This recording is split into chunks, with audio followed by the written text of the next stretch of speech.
traveler from beyond this world.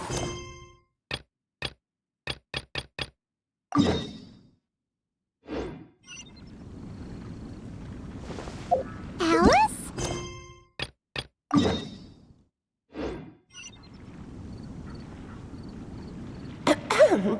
You recognized me just like that? Maybe I...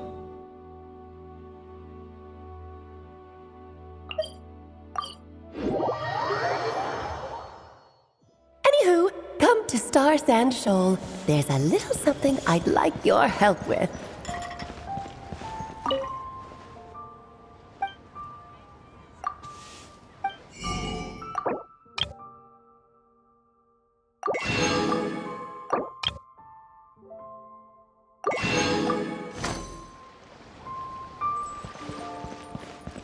What?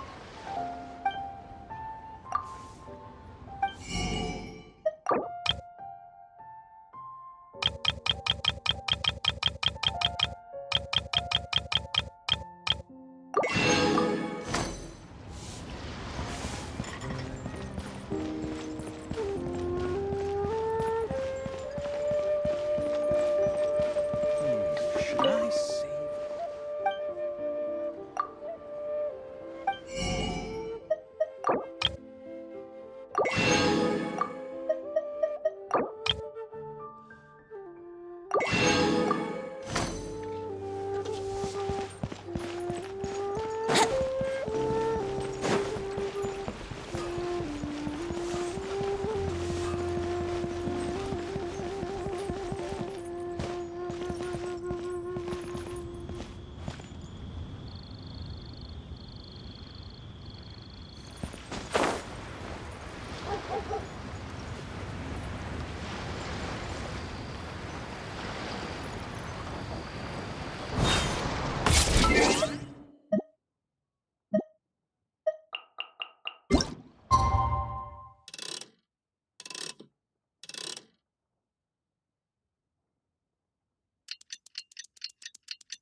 get away? Take your true form! Do your master's bidding! Let's shred, Sharky!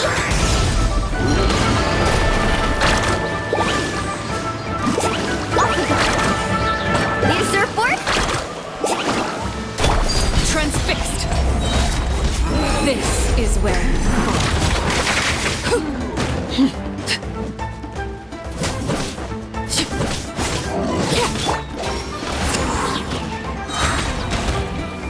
Time for takeoff.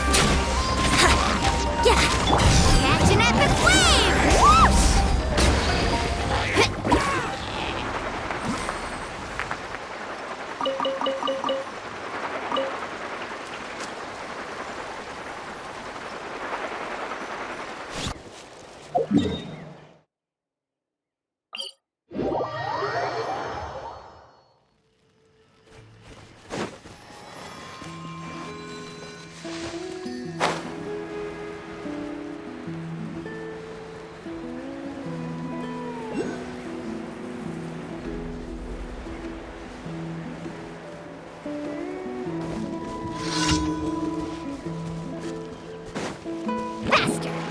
let's see your move, shall we? Fight!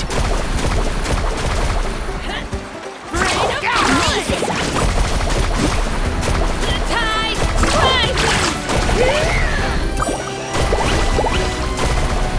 Need a surfboard? Slip, slide, spread! Tide rises! Tide rises! Yeah!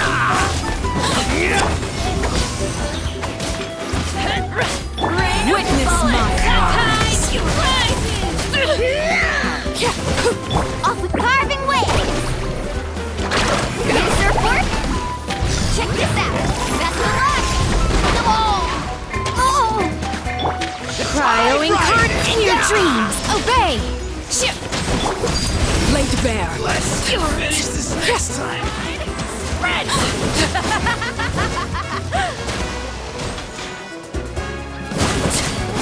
Think you can get away?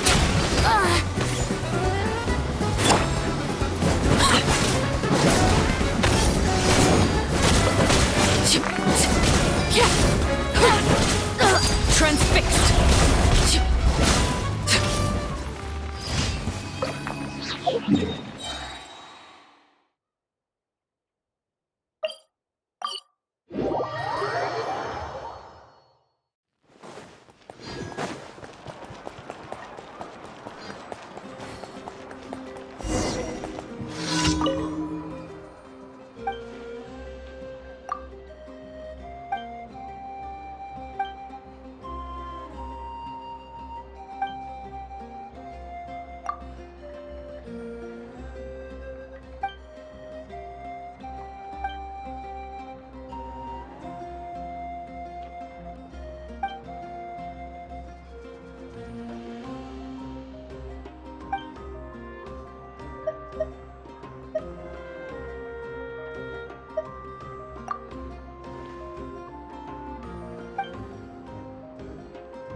Ad Astra Abyss.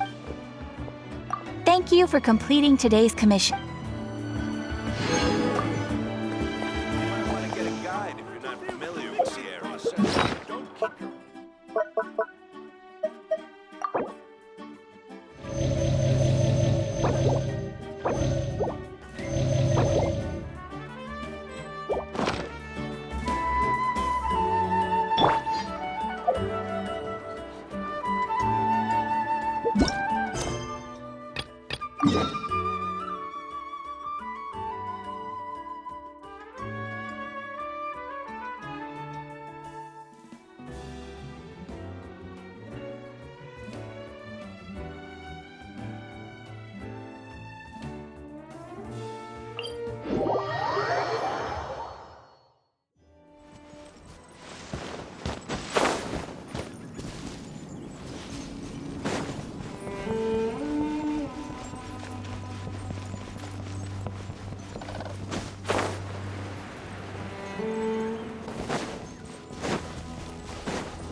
Wait, this is near the chasm, right? Yes. If we enter from here, we'll be able to reach that place from your dream. You have some experience with abyssal domains by now, but still, this is someone else's territory. Best to proceed with caution. Don't worry, Paimon's an expert at hiding behind other people for safety. Oh, but, that means you need to stay safe, traveler. All right. Remember your training. Time to put it to use.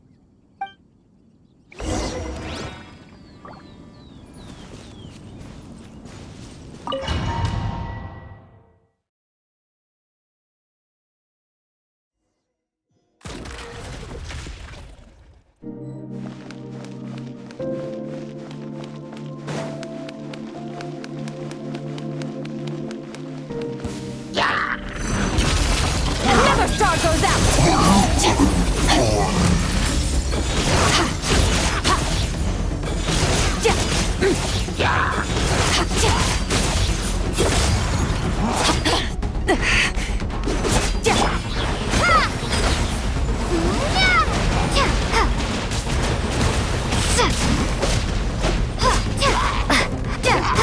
Water jet! Surge!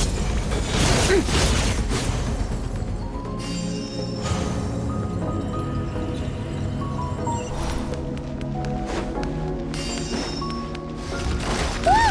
Look at all these spikes! Careful! Don't get hit! You know what? Paimon's just gonna float behind you. Come on, you got this.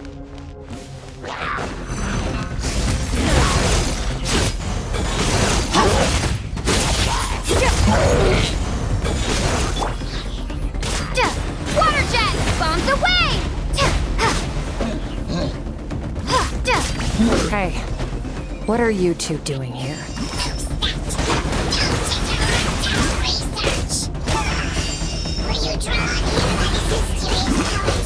Dusty, like an abandoned house. Let's press on.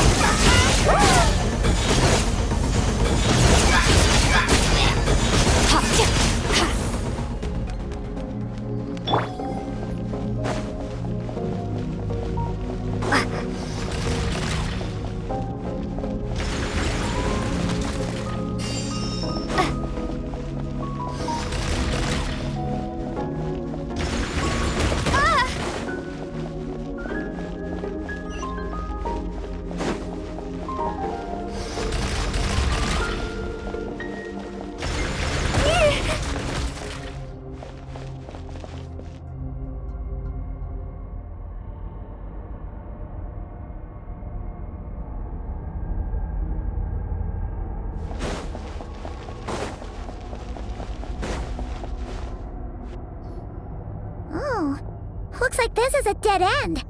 Did we make it to his hiding place? Ugh! This fog is making it impossible to see anything! This should be the place where you were attacked, Traveler. The missing part of your soul should be nearby. Can you sense where it is?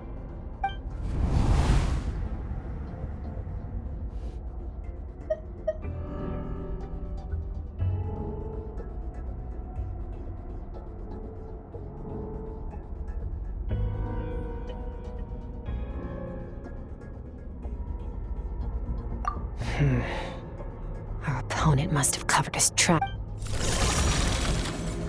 Hold on! Look! The spikes are back! Stay calm. Let's hold back a little. Give our enemy some wiggle room so we can see what we're dealing with. If you're too reckless, we might be playing right into his hands.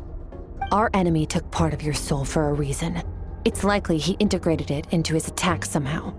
If we're smart about this, we can track it down.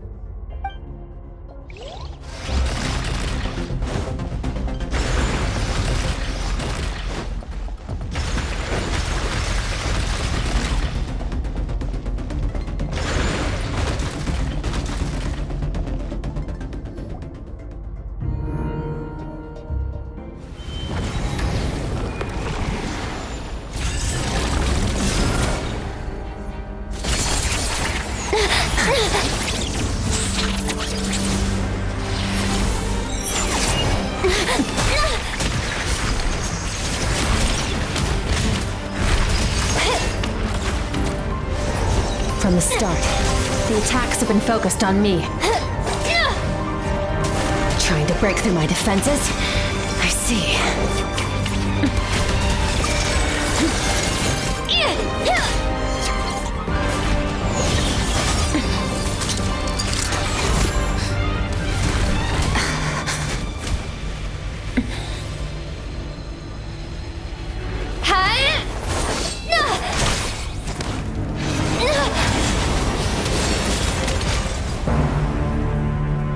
You alright?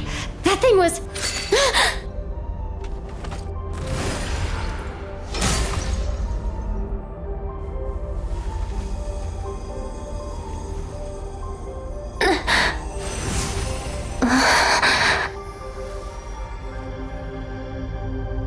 There.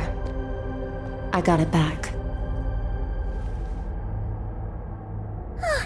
Traveler! Skirk! What happened? It looked like Skirk just got... In the Guili Plains, you asked me why this enemy chose you as his target. Now, the answer is clear. It's not just the fact that your strength is impressive. It's also because of your ability to, as you put it, purify abyssal power. Whatever that actually means.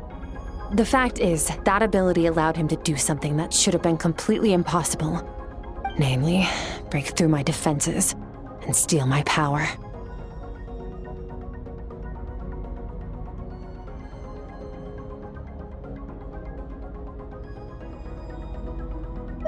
No. He couldn't have known I'd come to his domain. He only stole your soul fragment because he knew the value of its power. I doubt he expected it to come in handy so soon. Call it fate, if you want. I believe that's the term they use in this world for arbitrary coincidences like this. In any case, it works to our advantage. Once I realized what he was using that power for, it gave me the chance to get back what you lost. I'll cope. Well, done gorging? Good. Time to answer some questions. How did you get the power of the all-devouring narwhal? The all-devouring narwhal? Oh, of course! Paimon knew that spike thing looked familiar. It looks just like that narwhal's horn! I highly doubt you acquired that power through your own strength. Tell me I'm wrong. You're desperate enough to scour the land for god remains and whatever vestiges of power you can find. That alone proves you wouldn't be able to defeat a creature like that. Which leaves one possibility. You know my master, the Foul, Sertologi. The Foul? Who dares call him foul?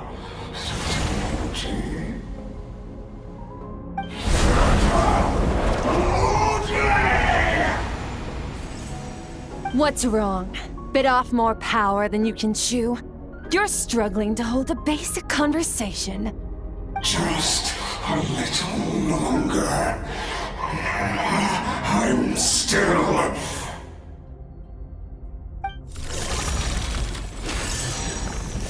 Look, it's back! Those obsessed with power will let it devour them before abandoning their pursuit. Keep calm and use reason to decide the best course of action.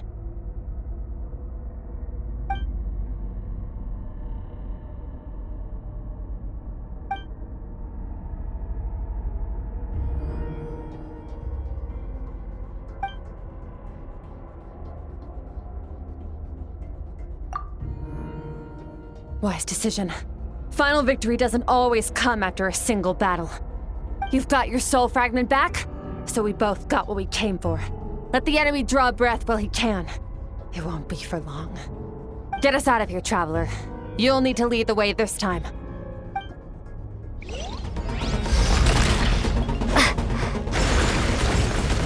Skirk, is your shoulder gonna be okay? The wound is minor. It'll heal in no time. You should focus on getting out of here alive instead.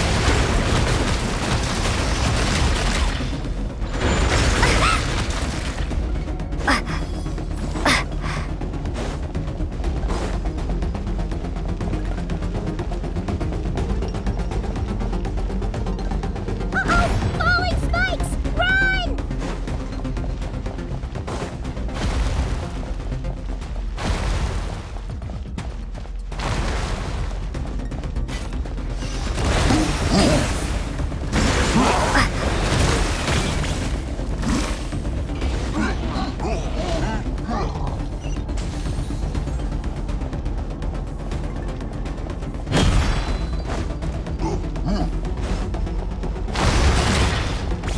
Watch out!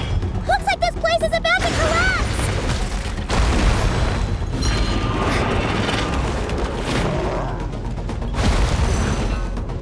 So, this guy's power has something to do with the all-devouring narwhal. Did you know that all along, Skirk?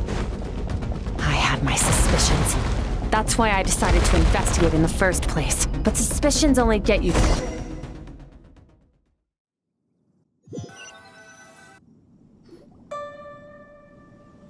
Phew.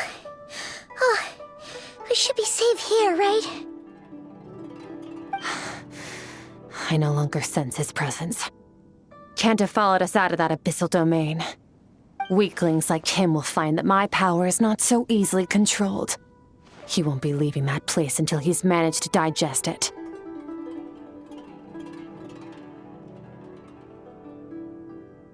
You seem surprised. I suppose that's fair. You've seen but a fraction of what that whale is capable of. That gaping maw could swallow a planet whole. It's called the all-devouring narwhal for a reason. Devouring is what it does best. It can extract power from anything, dead or alive, as long as it manages to make physical contact. Yeah. When we had our run-in with that thing, Irvilette mentioned that it has an instinct to devour. Your dragon friend recognized the nature of its abilities and used the power of Hydro to protect you. That worked because it was in a satiated state, so it was somewhat less aggressive than usual. It's a different story when it has no more power to feed off of. That's when its true voracious nature kicks in.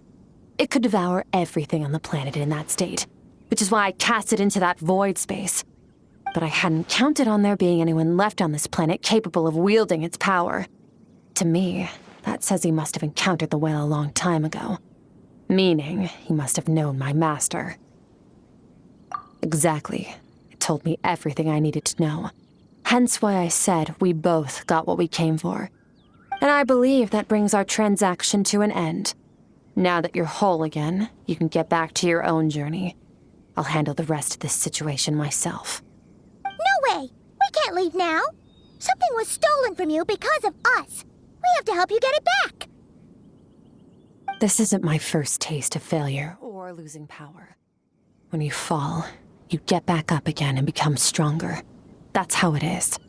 But what if that monster finds you before you're all better? Plus, how are you gonna get home? It's not like you can just go swoosh and open a door to the abyss again. Not without your full strength. So, sticking with us for the time being doesn't sound so bad, does it?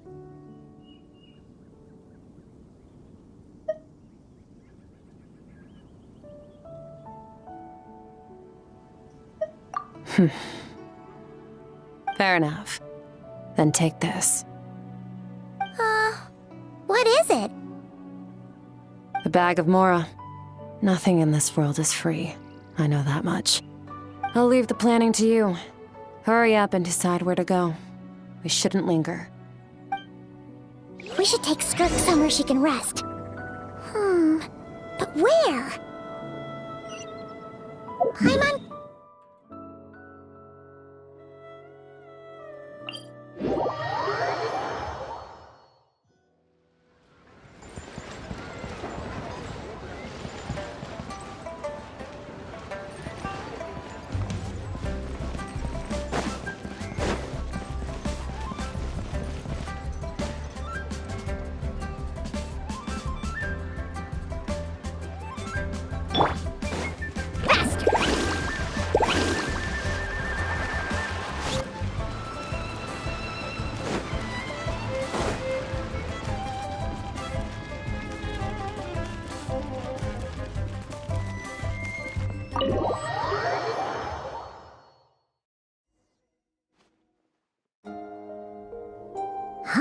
This bag from Skirk has a ton of Mora in it.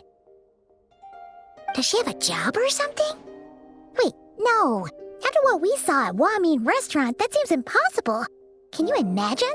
It would go something like... I'll be collecting my paycheck now, boss. Oh, sure thing. Wait, who are you? Have we met? Can't hold a job if you make everyone forget about you. So, what did she do to get all this Mora? Claimed some buried treasure, took care of a few monsters that were causing trouble. Nothing untoward. It's safe to use.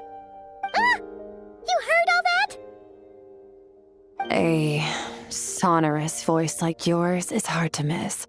I wouldn't be surprised if the sound of it traveled to the nearest mountaintop.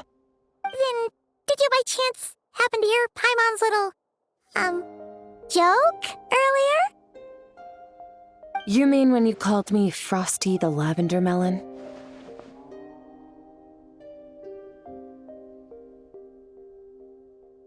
No, sorry. Paimon totally misspoke just now. She didn't say that at all. It was, a Paimon lookalike. Yeah, she's a piece of work, that one. Always impersonating Paimon and giving people weird nicknames. Okay, fine. The truth is, Paimon didn't like you all that much at the start. But things are different now. You helped the Traveler in a big way, so... What do you say? Friends? Ugh. I noticed there was only one bed. Go ahead and get some rest. Wait, what about you? I don't get tired, and I don't need rest. I'm going to practice my sword work. That should help me regain some strength. But your shoulder... Hey, don't just leave! Whatever. Let her tire herself out. She'll come back eventually. Let's get some sleep, Traveler. That comfy bed is calling, Paimon.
quiet.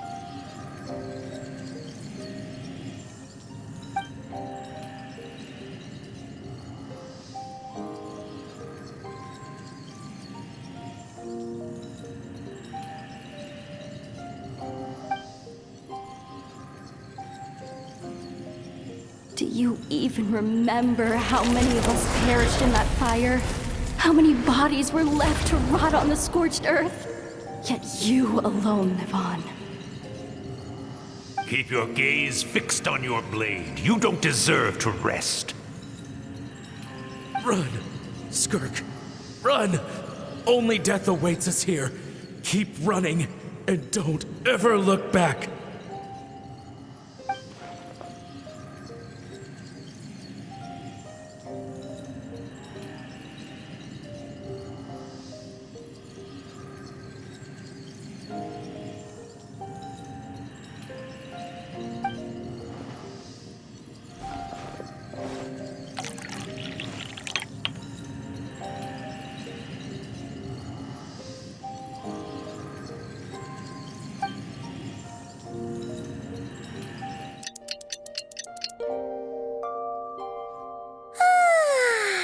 Getting an early night's sleep is the best.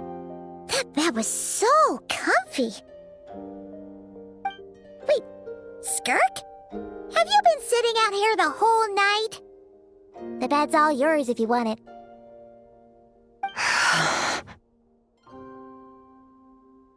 About 60%, maybe 70. Whew! Paimon thought it would take at least a couple of days. That was fast. No, not fast enough. That's 20% less than last time. Same training regimen, same intensity. Nothing felt different, but somehow the outcome fell short. No, I think the problem's with me. I need to meditate for the next 2 days. Deep introspection should help me find the issue. Ooh, sounds intense. We'll watch over you in the meantime, then. Thanks. See you in 2 days.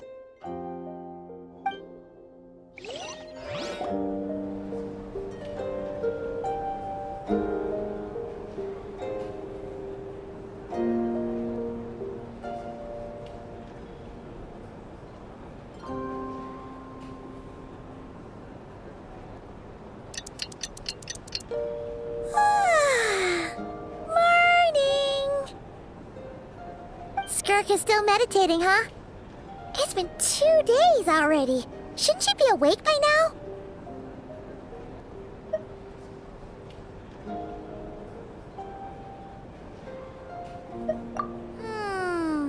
Paimon can't think of anything we can do to help. Oh, wait! Breakfast! That's it! Paimon will go get breakfast! Skirk is gonna be starving when she wakes up. Be right back.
That's right. This is Skirk's inner world. Think of it as the threshold between the soul and dreams. This isn't your first time here, but what you remember is probably a space covered in darkness. I only managed to illuminate a small portion for you back then.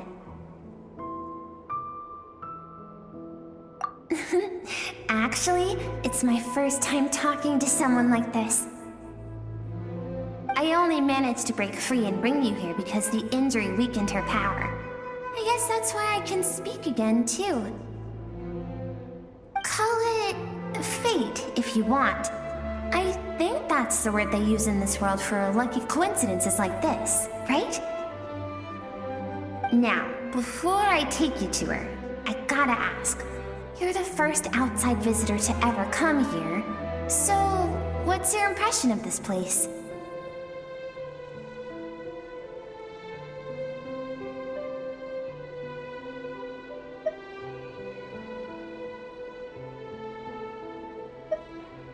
Oh, you noticed. This river represents Skirk's strength. Strength accumulates over time. It is the summation of a person's lived experience.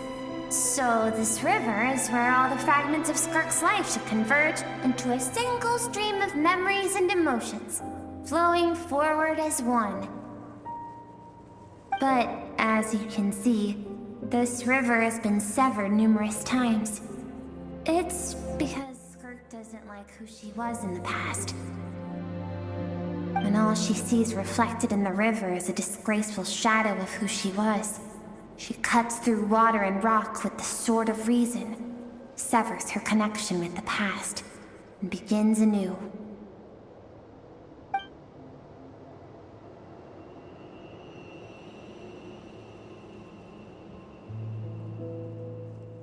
You must learn to shut out all the pointless emotion.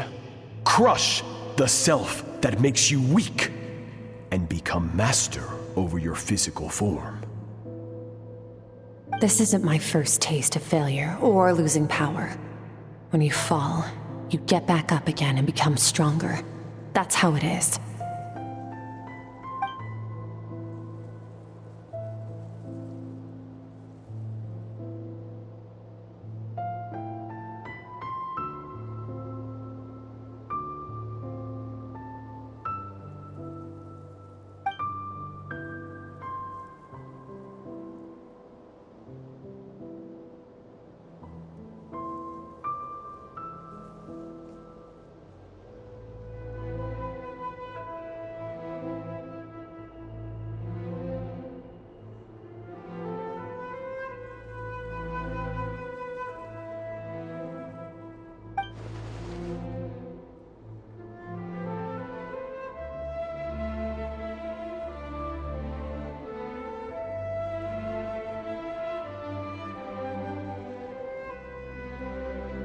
The answer to one mystery invites another question, I see.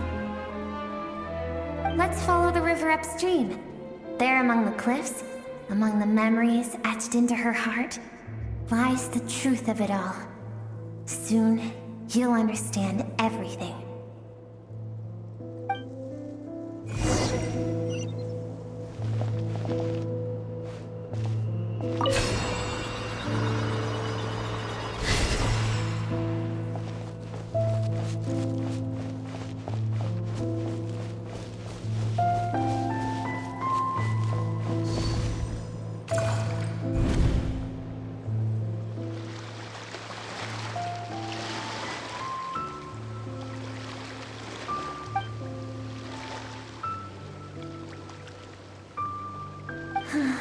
I've always thought that, even when falling leaves don't come from the same tree, like meteors, you both made a journey through the stars.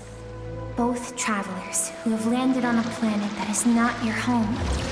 Yet, when she first noticed your presence, although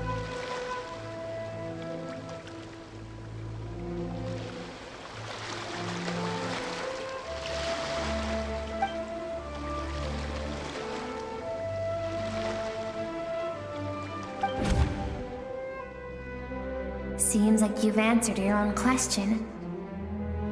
Skirk sees herself as a trespasser in this world. She's made a conscious choice to avoid altering its path. But the reason for that decision stems from events much earlier on in her life. Let's keep going. It's still a long way to the source of the river.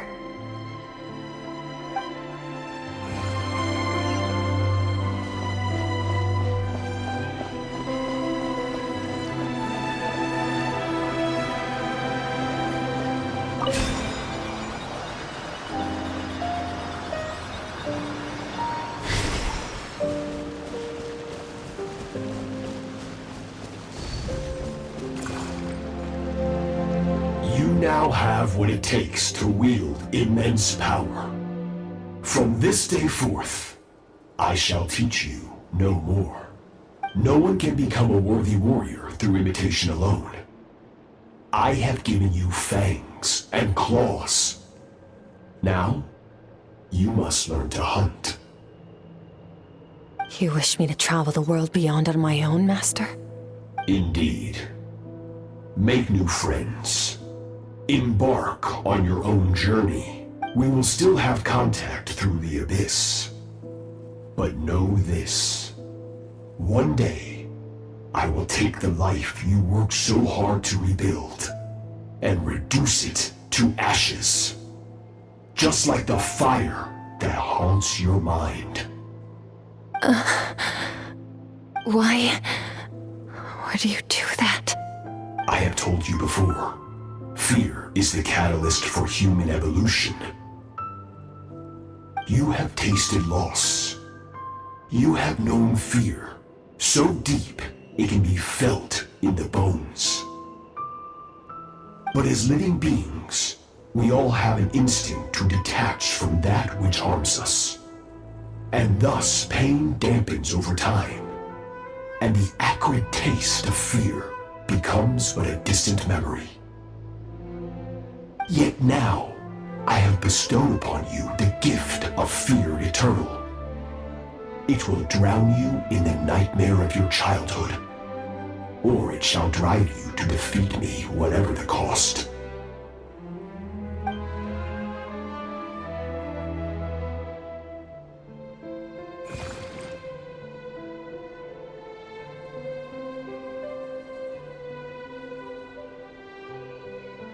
That is what Skirk's master, the foul Sertologi, looked like at one point in time.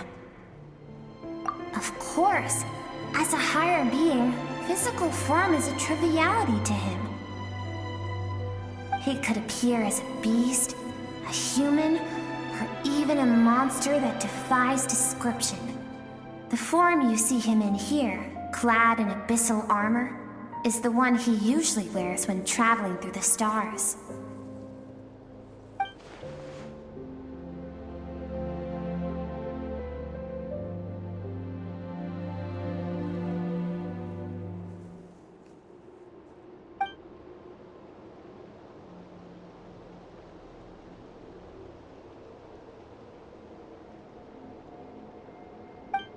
For certain reasons, I need to bridge the power gap between me and my master as quickly as possible. But first, I need to understand the source of his strength. To do that, I need to follow in his footsteps, walk the path he once walked, and somewhere along the way, I'll find out how to defeat him. That is my sole focus and purpose.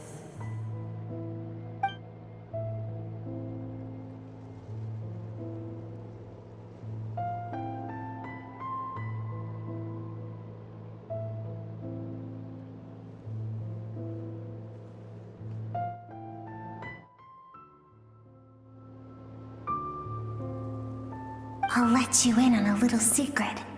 The real Sertologi is terrifying. The scope of his power is impossible to understand until you experience it firsthand.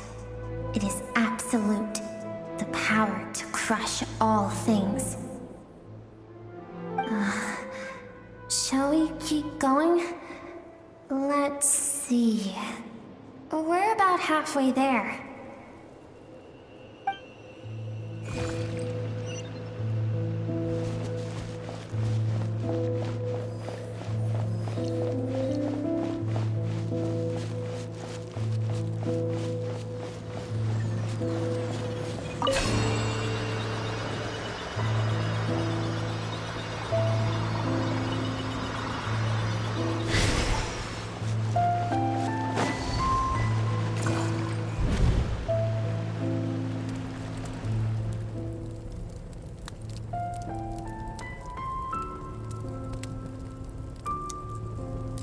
We've made it quite a ways already.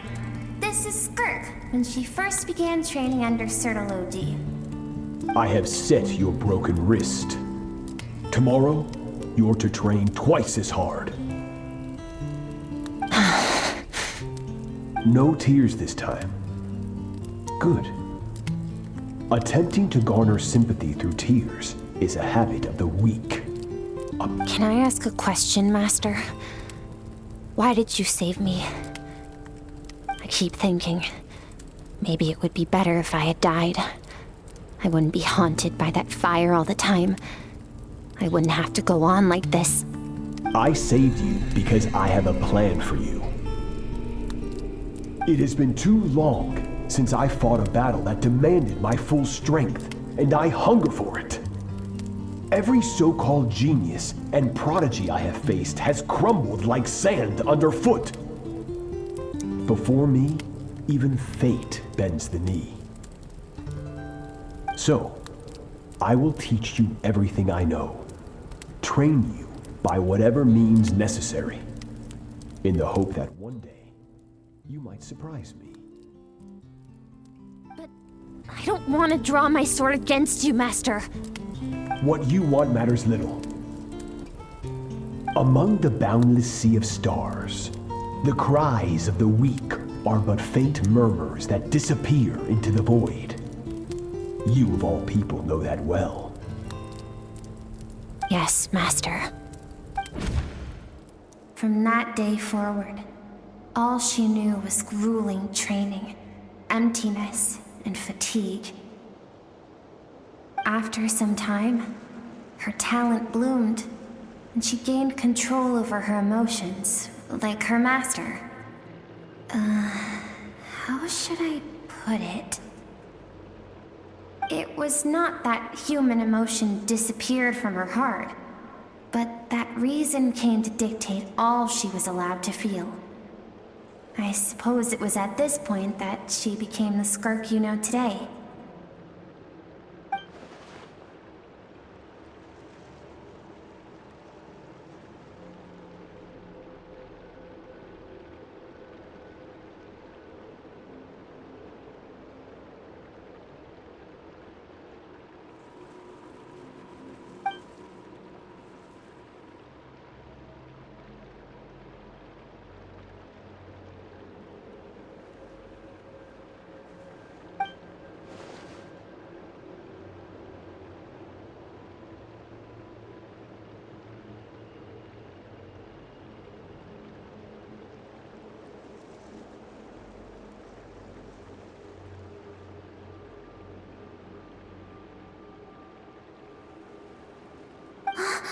We're nearly there.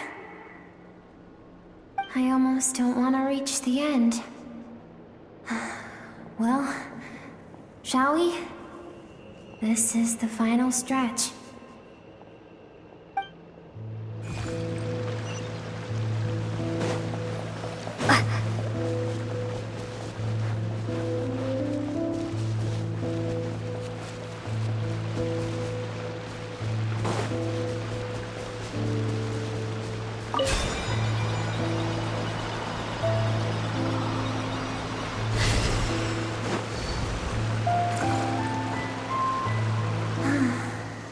These are Skirk's happiest memories.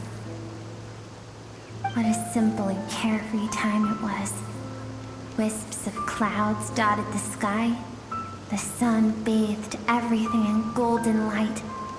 And when song filled the air, not even the shyest of flowers could resist swaying along. This is Skirk's homeland. She was so curious about everything as a child, always skipping school to go exploring instead. There was so much to discover. The treasures at the bottom of the sea, the secrets beyond the stars, and that merchant ship packed with adults wearing those strange clothes. Yes, the ship. That was the beginning of the end. It was a spaceship. When it arrived, the people that disembarked wore smiles on their faces and spoke of friendship. They claimed to be merchants from a neighboring planet, looking to establish trade. Skirk's parents, her relatives, her neighbors. Everyone welcomed the newcomers with open arms and allowed them to explore the planet. To them, the visitors were guests and should be treated with hospitality. No one had any idea of what was to come. Several months later, an army of unknown origin arrived without warning and carried out a ruthless campaign to destroy everything and everyone on the planet. Skirk had skipped school that day, like so many times before, so she was not caught in the immediate wave of destruction. But when she came home that day, only fire and ruin awaited her. Countless people cried out to her for help. People she knew and loved. Friends and relatives.